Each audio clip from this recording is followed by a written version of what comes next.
Bideo honetan, honako test hauek nola egiten diren ikusiko dugu. Neurtuko dugu erle kopurua, ume kopurua, erdiko umearen indarra, erlearen portaera laukian eta mantsotasuna. Neurketa hauek urtearen lehenengo erdian egin behar dira, martxoa, apirila, maiatza edo ekainean. Eta gutxienez 3 aldiz egin behar dira.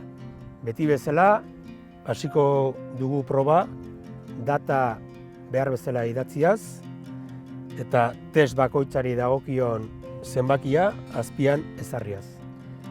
Aterako dugu lauki bat leku egiteko.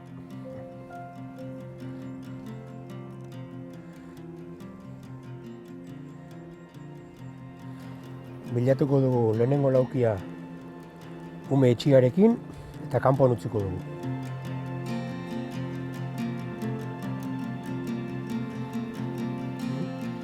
Hau kanpoan utziko dugu, erlearen portaera laukian neurtzeko. Itzaletan, erlauntzaren kontra. Horren ikusiko dugu zenbat erle dagoen erlauntzan. Eta hau, goiti begiratuta eta esan dezakegu 9 lauki erle dauzkala. Apuntatuko dugu. Ume laukiak, 1, 2, 3, 4. Apuntatuko dugu hori ere. Erdiko umearen indarra neurtzeko, kanpoko lauki hau hartu dezakegu, eta hemen ikusi ze azalera hartzen duen ume honek.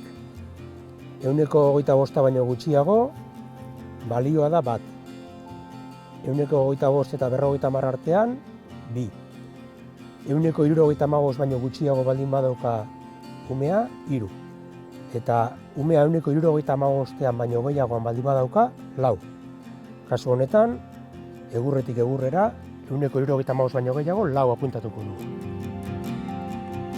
Orain, joango gara, kanpoko laukira, erlearen portaera laukian neurtzera. Erleak umea uzten badu eta abandonatzen badu, atzeko aldera badoa osotasunean, balioa da 1. Erleak umea utzi eta eztia arkora mugitzen bada, 2. Erlea bertan mantentzen bada, baino mugitzen ari bada, 3. Eta erlea bertan mantendu eta geldirik baldin badago, 4 apuntatzen dugu. Kasu honetan, erle multzo bat arkora joan da eta baita ere atzeko aldera, hemen ikusiko duzute. Hau baloratzeko orduan, 2 eta 3 artean egongo litzateke. 2,5 jarri dezakegu. Eta mantsotasunaren balorazioa egitea geratzen zaigu. Hau ere, 1-tik 4 neurtzen da.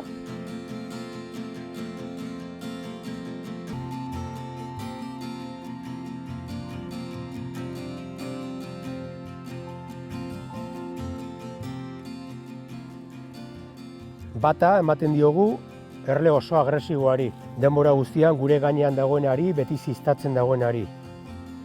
2 ematen diogu kea asko erabili, hotzantzen dugun erlea, baino ke asko erabili behar duguna mantendu ahal izateko eta lana egin ahal izateko. Tartean erlea altxa egiten da eta ziztatzera etortzen zaigu.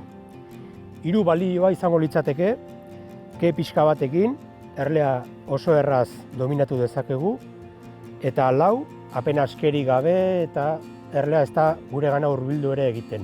Erlea oso lasai geratzen da. 1-tik 4. Balio erdiak ere erabili ditzakegu.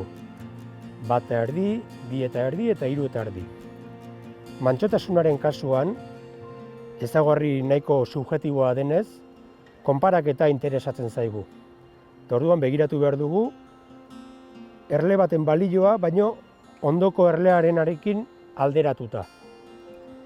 Hau lehenengo erlea denez begiratzen duguna, eta ikusi denez nola altxatzen den eta ziztatzera etortzen diren batzuk, 2 bat emango nioke, kasu honetan.